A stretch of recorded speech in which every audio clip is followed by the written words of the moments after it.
السلام علیکم ناظرین، آپ دیکھ رہے ہیں نیا پاکستان طلعت حسین کے ساتھ جیو نیوز پر اسلام آباد اسٹوڈیو سے۔ پچھلے مہینے پاکستان کے اندر سے گھومنے والے 5 پاکستانی شہریوں میں سے 2 واپس آ گئے ہیں۔ سوشل میڈیا کے اوپر اس معاملے کی دھوم مچی رہی، دنیا بھر میں بڑی خبر بنی، پاکستان کی سبکی بھی ہوئی اور ہمیں یہ خیال ہوا کہ شاید انہوں نے بڑے گھناؤنے جرم کیے ہیں جس کی پاداش میں ان کو اٹھایا گیا، لیکن ابھی تک نہ فرد ان پر لاگو ہوئی ہے اور نہ کوئی قانون۔ 2 ان میں سے واپس آ گئے ہیں، 1 کا فیملی کے ساتھ رابطہ ہو گیا ہے۔ اس کے اوپر ہمارا ایڈیٹوریل کومنٹ ہوگا کہ اس کام کا نتیجہ نکلتا کیا ہے۔ پاکستان کے اندر بہت سارے مسائل ہیں، لیکن ایک مسئلہ دل سے متعلق پچھلے دنوں سامنے آیا۔ دل کے اندر لگنے والے مصنوعی آلات میں سے ایک سٹینٹ، میو ہاسپٹل کے اندر سکینڈل سامنے آیا کہ یہ سٹینٹ جو ہے نہ صرف غیر معیاری بعض جگہوں پر لگائے جا رہے ہیں، بلکہ بعض کیسز کے اندر یہ بھی تحقیق کے ذریعے سامنے بات آئی کہ یہ ایکسپائرڈ سٹینٹس ہیں، یہ دوائیاں جان لیوا ثابت ہو سکتے ہیں۔ یہ آلات پاکستان کے اندر یہ آلات دوائیوں کے طور پر رجسٹر ہوتے ہیں، کیا صرف سٹینٹس کا ہی معاملہ ہے یا انسانی جسم میں لگائے گئے دوسرے آلات کا ہی معاملہ ہے؟ ہمارا ایک سیگمنٹ اس پر ہے، اس کو ضرور دیکھیے گا، بہت اہم ایشو ہے کنسیڈرنگ کہ اس کے اوپر سپریم کورٹ نے بھی نوٹس لیا ہوا ہے اور اس کی ہیئرنگ بھی ہوگی اور تمام چیف منسٹر بشمول پنجاب کے چیف منسٹر نے بھی اس کو ٹیک اپ کیا ہوا ہے۔ عمران خان صاحب کا کہنا ہے کہ خیبر پختونخوا کے اندر بہترین حکومت قائم ہے اور اپنے چیف منسٹر کی تعریف و توصیف میں انہوں نے کوئی کسر نہیں چھوڑی۔ کیا واقعتاً خیبر پختونخوا کے اندر معاملات اتنے ہی درست ہیں یا کوئی افسانہ ہے؟ اور اس کے علاوہ پاناما کا معاملہ کس طرف جا رہا ہے؟ ہمیں پروگرام کے پہلے حصے میں جوائن کر رہے ہیں عوامی نیشنل پارٹی کے صدر اسفند یار ولی صاحب۔ اسفند صاحب بہت شکریہ، آپ نے ہمیں جوائن کیا۔ پہلے ذرا اس کی طرف آئیے گا کہ پاناما کا معاملہ آپ کی نظر میں کدھر جا رہا ہے؟ پاناما کا معاملہ سپریم کورٹ میں ہے، جو بھی فریق ہے ان کو چاہیے خاموشی سے انتظار کرے، سپریم کورٹ اپنا فیصلہ دے دے گی، جس کی بھی حق میں ہوگا اس کی فتح، جس کے خلاف ہوگا اس کی شکست۔ اس میں اتنا بڑا اس کو اچالا جا رہا ہے میڈیا میں بھی اور پولیٹیکل دونوں فریق جو ہیں وہ بھی اتنے اگریسو ہوتے جا رہے ہیں کہ پولیٹیکلی یہ بات ٹھیک نہیں ہے۔ ان کو چاہیے کہ انتظار کرے، خود بخود سپریم کورٹ اپنا فیصلہ دے دے گی۔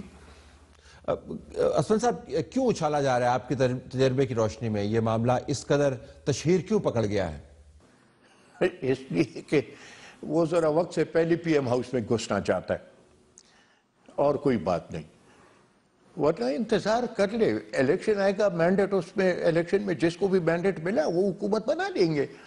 لیکن یہ ریت جو حکومتوں کو اپنی مدت سے پہلے ختم کرنے والی ہے، طلعت بھائی یہ ریت ٹھیک نہیں، انتظار کرنا چاہیے۔ 5 سال اس کو مینڈیٹ ملے، اگر یہ وہ مینڈیٹ جو مرکز میں ملے یہ مینڈیٹ یہ وہ نہیں کرتا، مانتا نہیں، پھر اس کو یہ حق کیا پہنچتا ہے کہ پھر ہم لوگوں سے کہے کہ پختونخوا میں میرا مینڈیٹ مان لو؟ اپنا مینڈیٹ پٹوانے کے لیے لیکن اسفند صاحب وہ تو کہہ رہے ہیں کہ خیبر پختونخوا کا موازنہ نہیں ہے دوسرے صوبوں کے ساتھ یا مرکز کے ساتھ۔ خیبر پختونخوا کے اندر بہترین حکومت چل رہی ہے۔ انہوں نے حالیہ یہ بیان دیا ہے، شاید افریدی کو بھی پوائنٹ آؤٹ کیا تھا کہ جو ہمارا چیف منسٹر ہے بہترین چیف منسٹر۔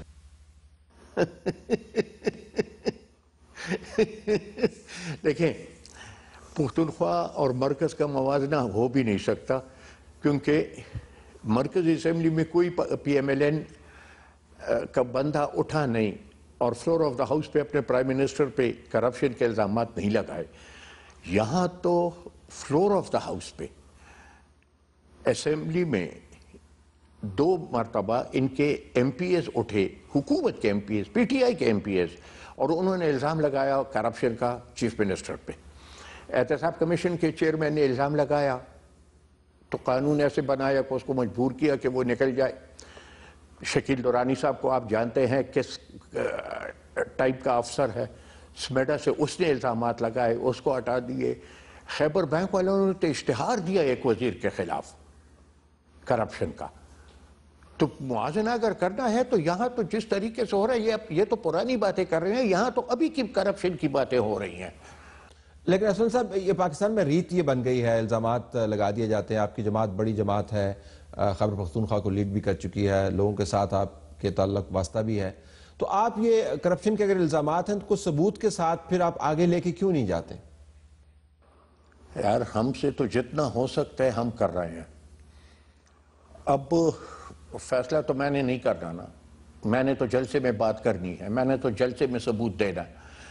اب اگر تضاد کی بات آپ کرتے ہو تو تضاد یہ دیکھیں نا، مرکز میں ڈیمانڈ کرتے ہیں کہ جی سپریم کورٹ میں جاؤ، صوبے میں جب خیبر بینک کا کیس آیا تو حکومت نے اپنے ہی ممبرز کی ایک کمیٹی بنائی اور اس کمیٹی سے اس کی انکوائری کروائی۔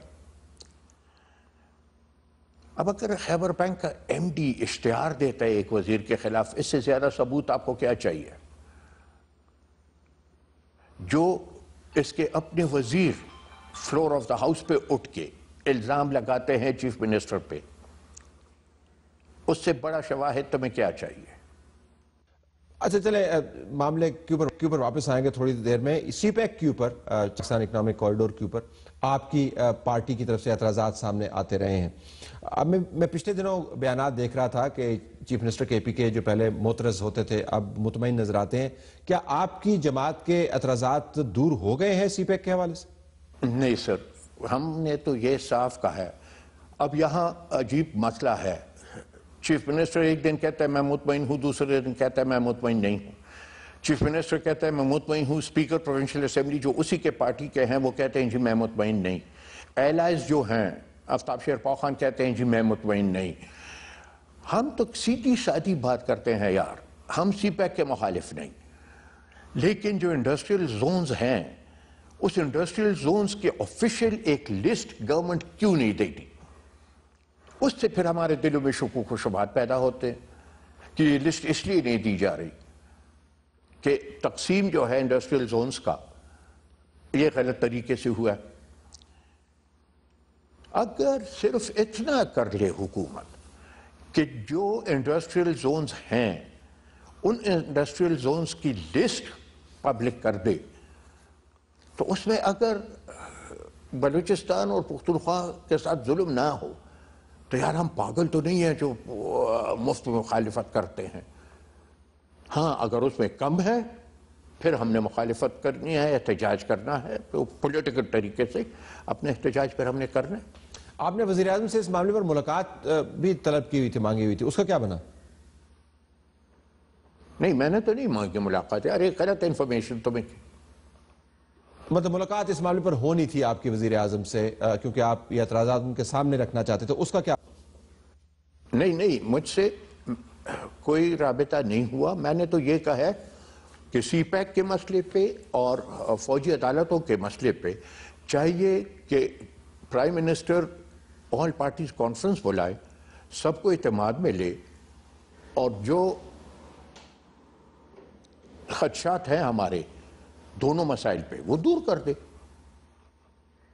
تو میں نے تو ای پی سی کی بات کیا، میں نے اپنی ملاقات کی بات نہیں کی تھی۔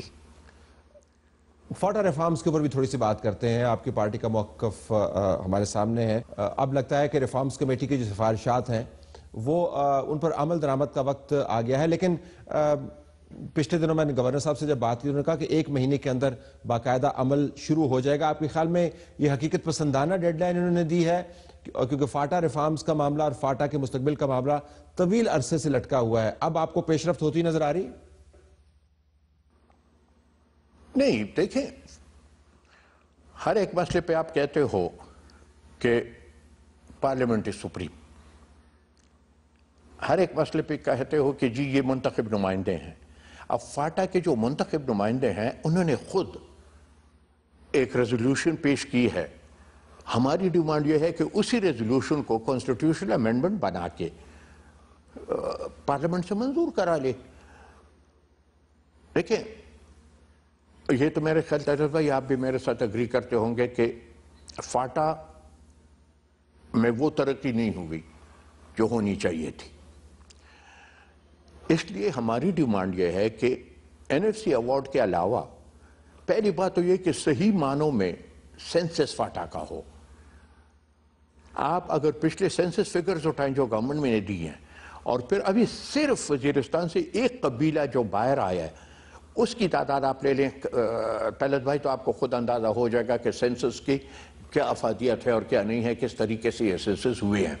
سینسس ہو صحیح طریقے سے تاکہ ان کو ان کی مناسب نمائندگی ملے، فاٹا کو صوبائی اسمبلی میں سیٹس مختص کیے جائیں، ایک کانسٹیٹیوشنل امینڈمنٹ کے ذریعے فاٹا کے لیے پروونشل کیبنٹ میں ایک خاص پرسنٹیج کوٹا رکھا جائے کہ اتنے فیصد وزیر جو ہیں یہ فاٹا کے ہوں گے، اور پھر فاٹا کے این ایف سی ایوارڈ کے علاوہ اسپیشل گرانٹ کی اناؤنسمنٹ ضروری ہے تاکہ فاٹا تیزی سے ملک کے باقی حصوں کے ساتھ ایک اس پہ آ جائے، لیول پہ آ جائے۔ لیکن یہ بہت سارے معاملات اس میں جی بہت سارے معاملات جو ہیں یہ تو کمیٹی کی سفارشات نے اس کو ایڈریس کیا ہے۔ ہاں تو دیکھیں سفارشات ہیں نا، ہم کہتے ہیں ان کو عملی جامہ پہناؤ۔ یہ جو دیر ہو رہی ہے اس کا نقصان کیا ہے آپ کے خیال میں؟ پتہ نہیں یار، لیکن جتنا بھی طلعت بھائی اس میں وقت لگے گا نا اتنا یہ معاملہ اور گمبھیر ہوتا جائے گا۔ چاہیے حکومت کو یہ کہ بس ایک دم اعلان کر دے، یہ 8 سال 10 سال 5 سال یہ مسئلہ نہیں چلے گا، کیونکہ 5 سال بعد جو نئی حکومت آتی ہے، پاکستان میں ریت تو یہی ہے کہ جو بھی نئی حکومت آتی ہے پرانی حکومتوں کی جو پالیسیز ہوتی ہیں وہ ایک طرف کر کے پھر اپنی نئی پالیسیز لے آتی ہیں۔ یہ ایک بدقسمتی ہے ہماری۔ ان کو چاہیے کہ جتنی جلدی ہو سکے سینسس کرے، سیٹس اناؤنسمنٹ کرے، فاٹا کو صوبے کا حصہ بنا کے چلے آگے۔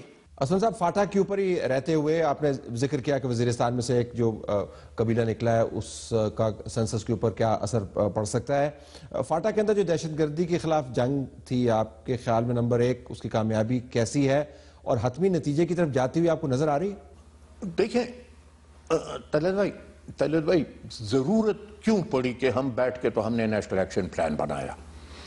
ملٹری آپریشن جو ہے یہ تو صرف جو لوگ حکومتی رٹ کو چیلنج کرتے ہیں، منظم طریقے سے لڑتے ہیں، ان کے خلاف تو آپریشن کامیاب ہو گیا ہے، وہ تو میں مانتا ہوں۔ لیکن جو دہشت گردی ہے، دہشت گردی تو آپ ادھر اس نظر سے نہ دیکھیں جس نظر سے ضرب اعظم کو دیکھ رہے ہو۔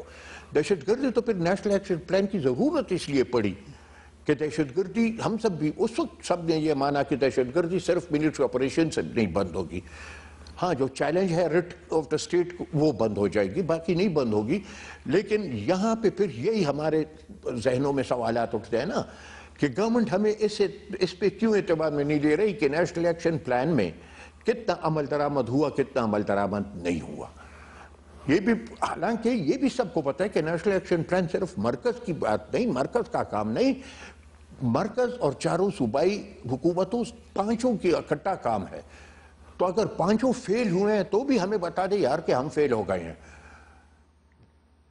لیکن جب تک نیشنل ایکشن پلان پہ عمل نہیں ہوتا ٹیررزم ختم کرنا ناممکن ہے۔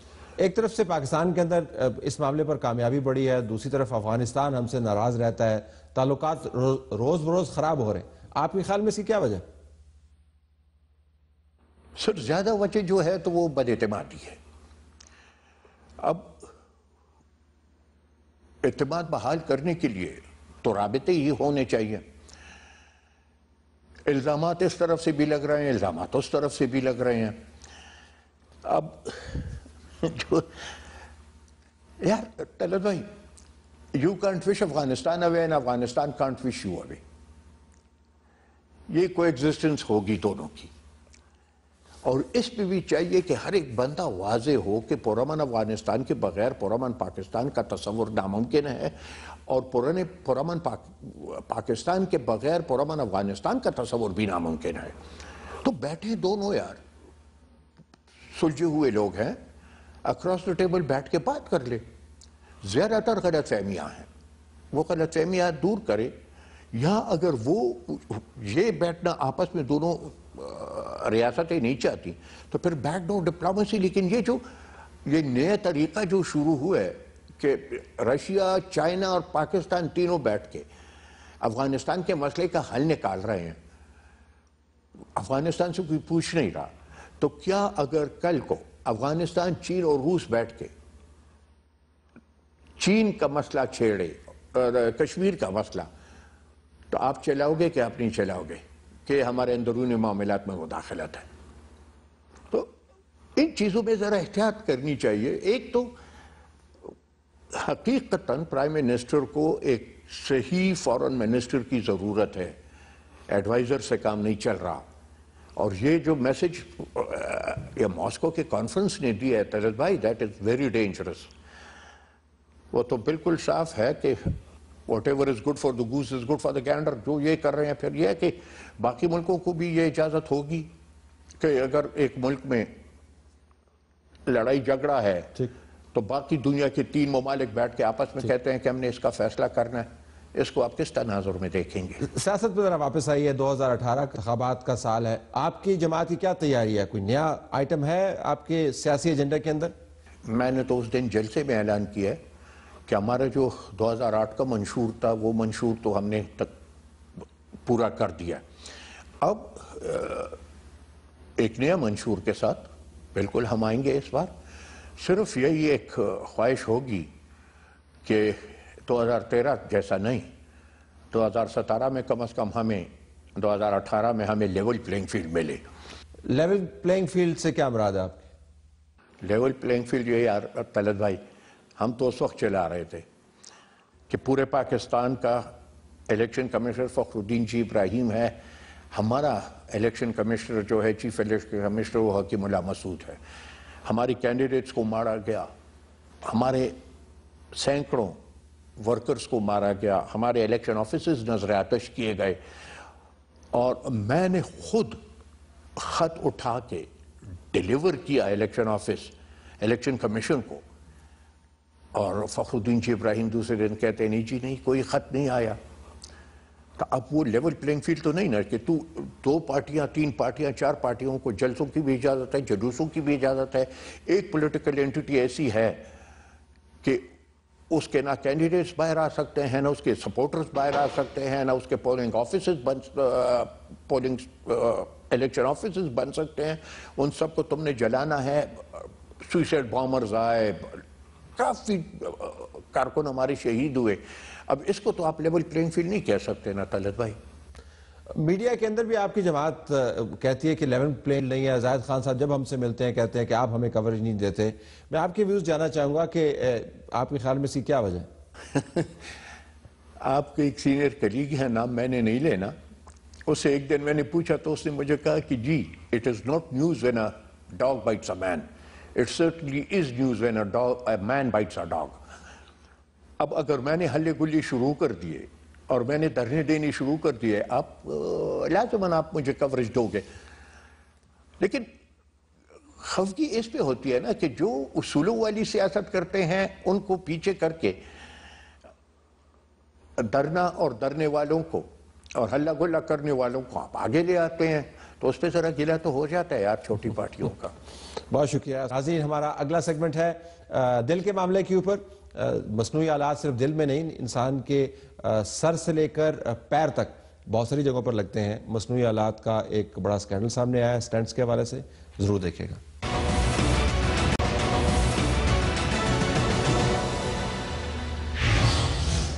جب سے دل کے اندر لگنے والا مصنوعی آلہ سٹینٹ, اس کے حوالے سے ایک بڑا سکینڈل سامنے آیا ہے میں ہاسپٹل میں. پنجاب کے وزیر اعلیٰ نے یہاں پر دورے کرنے شروع کیے ہیں مختلف ہاسپٹلز کے, اور یہ کہا جا رہا ہے کہ ان دوروں کے ذریعے شاید اس سکینڈل کے نتیجے میں جو معاملات نکلے ان کو ایڈریس کریں گے. یہ دوروں کے ذریعے معاملہ جو ہے وہ ایڈریس نہیں ہوگا. یہ صرف معاملہ دل میں لگنے والے مصنوعی آلات کا نہیں ہے. انسانی جسم میں جتنے آلات لگ رہے ہیں پاکستان کے اندر, ان کے گرد اسی قسم کے سکینڈلز گھوم رہے ہیں. غیر معیاری آلات ہیں, کوئی پوچھ پرتیت نہیں ہے, کوئی ڈاکومنٹیشن نہیں ہے. ذرا یاد دہانی کے لیے کہ یہ واقعہ کیا ہوا اور اس کے اثرات کیا ہیں, ہم نے بریگیڈیئر ریٹائرڈ ڈاکٹر افسر رضا سے بات کی جو پاکستان سوسائٹی آف انٹرونشنل کارڈیولوجی کے صدر ہیں, اور ہم نے ان سے پوچھا کہ یہ معاملہ جب سے سامنے آیا ہے تو اس کا اثر کیا ہوا ہے, جو دل کے امراض کے ماہر ہیں اس کو کیسے دیکھتے ہیں. آئیے ان کا جواب سنتے ہیں. جو بتایا یہ گیا ہے کہ جی سب سٹینڈرڈ سٹینٹس ہیں جو بہت کم قیمت پہ مل سکتے ہیں اور وہ بہت زیادہ قیمت پہ فروخت ہو رہے ہیں. پبلک میں یہ بات جو ہے وہ انفارمیشن پہنچی, اور ہم تک یہ انفارمیشن پہنچ رہی ہے کہ جی بہت سستا سٹینٹ تھا جو کئی لاکھ کا مل رہا تھا اور لگایا گیا ہے. تو پہلی بات تو یہ ہے کہ اس پہ ایک انڈیپینڈنٹ اور بالکل پبلک ٹائپ کی ایک انکوائری ضرور ہونی چاہیے تاکہ صحیح فیکٹ سامنے آئیں کہ وہ کیا سٹینٹ تھا, کون سا سٹینٹ دیکھا گیا ہے, اور اگر ایسی بات ہے تو پھر اس پہ آگے فردر ایکشن لینا چاہیے اس کے مطابق کہ وہ کیا اصل بات ہے. میں نے پھر ان سے یہ بھی پوچھا کہ ان کے خیال کے مطابق یا ان کی معلومات کے مطابق کیا کوئی ایسا فورم موجود ہے کہ اگر کوئی ڈاکٹر اس قسم کا کام کرے تو اس کی پکڑ ہو سکے یا سزا ہو سکے؟ پہلی بات تو یہ ہے کہ یہ اسٹیبلش کرنا بہت ضروری ہے کہ اگر کسی کارڈیالوجسٹ یا ڈاکٹر نے کوئی غلطی کی ہے یا اس سے کوئی نیگلیجنس ہوئی ہے یا میل پریکٹس یا کوئی ان ایتھیکل بات ہوئی ہے تو اس کو بہت آنیسٹلی اور انڈیپینڈنٹ انکوائری کے ساتھ اس کو پہلے اسٹیبلش کرنا چاہیے. اور اگر تو واقعی ایسی بات ہے پھر تو اس کی پنشمنٹ کچھ بھی ہو سکتی ہے. آپ Pakistan medical and dental council کے پریویو میں یہ چیز آتی ہے. باہر کے ممالک میں جس طرح یو کے میں جنرل میڈیکل کونسل ہے وہ پوری طرح سے انکوائری کرتی ہے. جب اسٹیبلش ہو جاتا ہے تو ڈاکٹر کو سمپل وارننگ سے لے کر ڈسپلیئر سے لے کر ڈسمسل فرام سروس یا ایون رجسٹر سے اس کا نام بھی اریز ہو جاتا ہے. تو یہاں تک بھی پنشمنٹس ہوتی ہیں, لیکن یہ پنشمنٹ کا سوال تو اس وقت ہونا چاہیے پہلے یہ اسٹیبلش ہو جائے کہ کسی ڈاکٹر نے کیا کرائم کیا ہے یا اس کی کیا نیگلیجنس ہوئی ہے. کیونکہ اس سٹنٹس کے والے سے تو میں بات نہیں کروں گا, لیکن جنرلی جو آج کل یہ سارا سکینڈل ہو رہا ہے اس میں 2-3 بڑی ایک غلط قسم کی کچھ افواہیں پھیل گئی ہیں کہ جی ہر جگہ جو ہے سٹینٹ سب سٹینڈرڈ یوز ہوتے ہیں اور سارے ہاسپٹل اور ڈپارٹمنٹس سے جو ہیں وہ سامان اٹھایا جا رہا ہے, کوئی رجسٹریشن کے ایشوز آ رہے ہیں. اس کا ایک بہت جو نیگیٹو امپیکٹ ہوا ہے وہ یہ ہے کہ پیشنٹس بہت ڈر گئے ہیں اور بڑے ہراساں ہو گئے ہیں. وہ علاج کرانے سے گریزہ ہو گئے ہیں کہ یہ پتہ نہیں آپ یہاں پہ کیا استعمال کرتے ہیں, یہاں پہ ڈاکٹرز ٹھیک ہے نہیں ہے. تو یہ میرا خیال ہے کہ اس سچویشن سے نکلا جائے. یہ تو ایک پہلو ہو گیا کہ پاکستان کے اندر ایسی سوسائٹیز کے پاس اگرچہ ڈاکٹرز کو اکٹھا کرنے کی استطاعت موجود ہے اور وہ اچھی تجاویز بھی دے سکتے ہیں, تو انفورسمنٹ جو ہے کسی اور ادارے کا کام ہے. Drug regulatory authority of Pakistan کے چیف ایگزیکٹو ڈاکٹر محمد اسلم کے پاس ہم گئے, ان سے ہم نے بات چیت کی. Drug regulatory authority of Pakistan ادویات کو رجسٹر کرتی ہے, لیکن مصنوعی آلات ادویات کے طور پر رجسٹر ہو رہے ہیں. نئے کچھ قوانین بنے ہیں لیکن معاملہ بھی کھٹائی میں ہے. تو ان سے ہم نے پوچھا کہ انٹرویو کے اندر کہ ان کے خیال کے مطابق یہ مسئلہ کتنا بڑا ہے, اس کے اثرات کیا ہیں, اور ڈریپ جو اس وقت فوکس میں بھی ہے اور بعض زاویوں سے دباؤ میں بھی ہے کہ اس نے صحیح پرفارم نہیں کیا, انہوں نے صحیح پرفارم کیا یا نہیں, اس مسئلے سے سیکھا کیا. آئیے دیکھتے ہیں ہمارا انٹرویو ڈاکٹر محمد اسلم کے ساتھ. تو یہ فرمائیے گا کہ اگر انفورسمنٹ تگڑی ہوتی تو اتنی بڑی تعداد میں, مبینہ طور پر اتنی بڑی تعداد میں یہ جو غیر معیاری, ناقص اور ناکارہ مصنوعی آلات ہیں, اور صرف میں سٹنٹس کا ذکر نہیں کروں گا, بہت سارے اور بھی ہیں, جی بالکل, یہ کس طرح سر یہ دھندا ہوتا کس طرح ہے پھر اگر انفورسمنٹ تگڑی ہے ہماری؟ اسٹنٹ یا یہ جو بلون کیتھیٹر ہیں ان سب کو اسی لیے کہ انسانی جسم کے اندر جاتے ہیں, تو اسی لیے ان کے ساتھ ہائیسٹ چیک اور ہائیسٹ انفورسمنٹ چاہیے. اب جب یہ صورتحال سامنے آئی, اور یہ میں یہ ضرور کہوں گا اور rather I will appreciate that کہ ایف آئی اے نے جس طرح سے اس کے اندر ڈیپلی جا کے انوالو ہو کر اور یہ جو اس کو انرتھ کیا ہے چیزوں کو, تو اس میں ہم نے جو اتھارٹی کی ایک اسپیشل میٹنگ بھی اس حوالے سے کی تھی. یا یہ بھی میں بتاؤں کہ ایف آئی اے نے ہم سے وہ اس طرح کی سپورٹ یا مدد بھی لی تھی کہ انہوں نے ہم سے ڈیٹا بھی لیا تھا اور کمپنیوں کے متعلق بھی معلومات لی. صرف ہمارا ایک ہی پرپس ہے کہ پیشنٹ سیفٹی کو ہم کیسے انشور کر رہے ہوں. اب ہم بات کرتے ہیں کہ اس کی جو انفورسمنٹ کا ہے, تو اس وقت جو ہم نے اپنی اتھارٹی میں اس انیشل رپورٹ کی بنیاد کے اوپر دیکھا تو ہمارے سامنے 3 بہت اہم چیزیں سامنے آئی ہیں. ایک تو اس کا ریگولیٹری اور لیگل سٹیٹس ہے کہ ان لیگل کے طور پہ جو ان رجسٹرڈ ہے وہ کیسے استعمال ہو رہی ہیں. یہ بالکل گائیڈ لائنس موجود ہیں ساری زیادہ تر پروکیورمنٹ کے اندر کہ وہ صرف جیسے ڈرگس کے اندر ہے کہ وہ صرف رجسٹرڈ ڈرگس کو ہی خریدتی ہیں, پروکیور کرتی ہیں, ادروائز نہیں کرتی ہیں. یہ سارے میڈیکل انسٹیٹیوشن اسی طرح سے پریکٹس کرتے ہیں, چاہے وہ پبلک ہو یا پرائیویٹ. 3 ہاسپٹل ہیں جو خود پروکیور کرتے ہیں یہ چیزیں. ویسے تو یہ ڈاکٹر اور وینڈر کے درمیان طے ہو جاتا ہے. آئی تھنک آغا خان کرتا ہے, شفا کرتا ہے, AFICP کرتا ہے. اس کے علاوہ تو کوئی ہاسپٹل خود پروکیور نہیں کرتا. بیسیکلی ڈاکٹرز خود پروکیور کرتے ہیں. اس بارے میں پروکیورمنٹ چونکہ ہمارے ویسے اسکوپ میں نہیں ہوتا, لیکن انفورسمنٹ کے زمرے میں تو آتا ہے کیونکہ ہم نے اسی پر لاگو کرنی ہے. جی وہ میں عرض کرتا ہوں کہ اگر ہماری انفورسمنٹ کے اندر یہ ہونا کہ آپ نے صرف خریدنا, ابھی جیسے فار ایگزامپل اس پہ اسٹے آف بھی ہے, وہاں پہ بھی اگر ہم اپنی ریکوائرمنٹ کے اندر لگاتے ہیں کہ ہم صرف رجسٹرڈ ہی کو خریدیں گے, تو اس سے کیا ہو جائے گا کہ وہ ساری کمپنیاں اب دوڑ کے ہمارے پاس آئیں گی. اگر آپ ان سے وداؤٹ رجسٹریشن کے لے رہے ہیں تو ان کا سارا بزنس چل رہا ہوتا ہے. اور پھر اس کے اندر جو دوسری آئی ہیں, یہ 3 فیسٹ سامنے جو میں کہہ رہا تھا, ایک ریگولیٹری تھا, دوسرا جو اس میں فائنینشیل اسکیم کا ہے کہ جی ایکچوئل کاسٹ جو ہے وہ یہ ہے, اور